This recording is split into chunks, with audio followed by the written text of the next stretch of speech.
Di dalam materi keteladanan Rasulullah SAW, kita akan mempelajari 3 hal.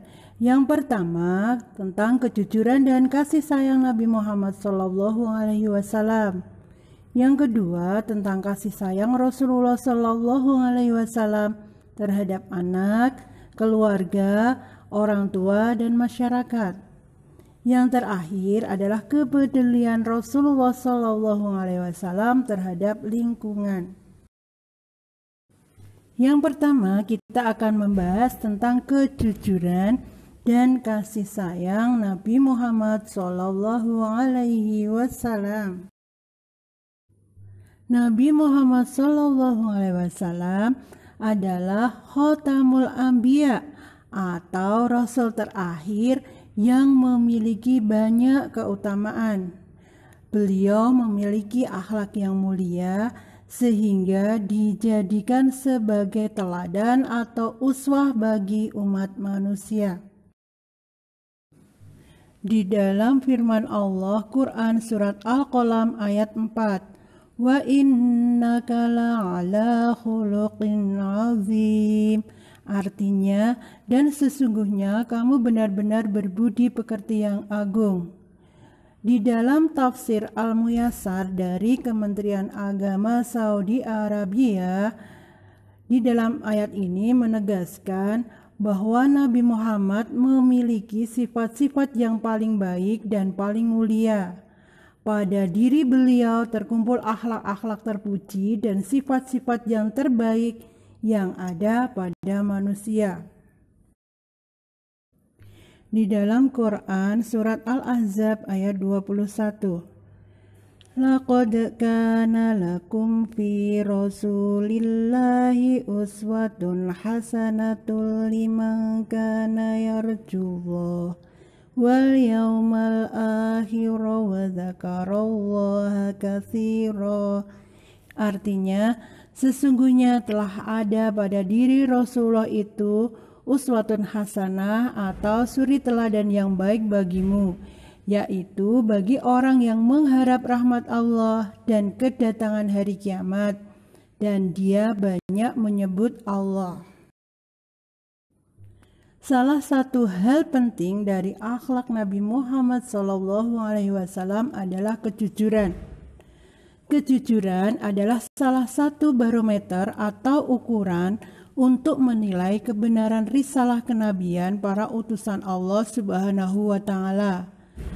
Karena kejujurannya, orang-orang Quraisy memberikan gelar Al-Amin kepada Nabi Muhammad SAW. Contoh kejujuran Rasulullah SAW. Yang pertama, saat beliau membawa dagangan Khadijah. Beliau tidak pernah membohongi pembeli. Jika beliau melihat ada barang dagangan yang cacat, maka ditunjukkanlah kecatatannya.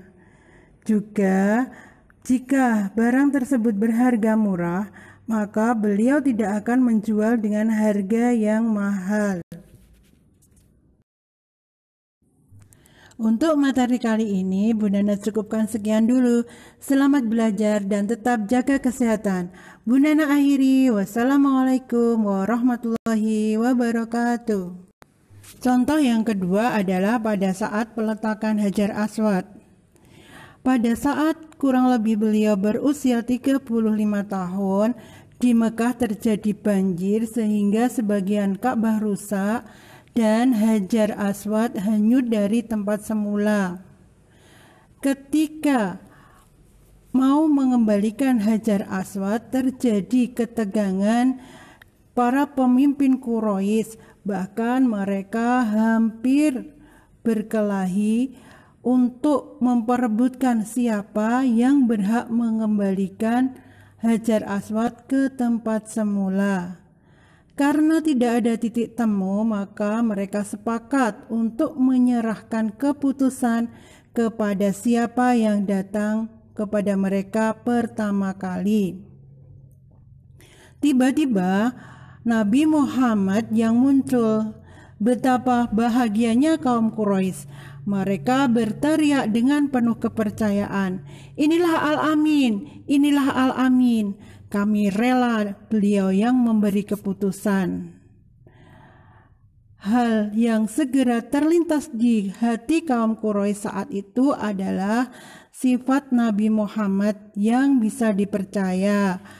Beliau akan memberikan jalan penyelesaian yang adil. Dan terbukti Nabi Muhammad mampu mengatasi masalah mereka dengan cara yang melegakan semua pihak, yaitu beliau menggelar sorban yang dipakainya. Kemudian Nabi Muhammad mengambil Hajar Aswad dan meletakkan di atas sorbannya. Kemudian beliau meminta para pemimpin Quraisy untuk memegang sorbannya untuk mengembalikan Hajar Aswad ke tempat semula. Setelah di tempat Hajar Aswad, Nabi Muhammad mengambil Hajar Aswad itu dan meletakkan Hajar Aswad ke tempat semula. Hal ini menyebabkan para pemimpin Quraisy yang tadi hampir berkelahi semua lega atas keputusan Nabi Muhammad.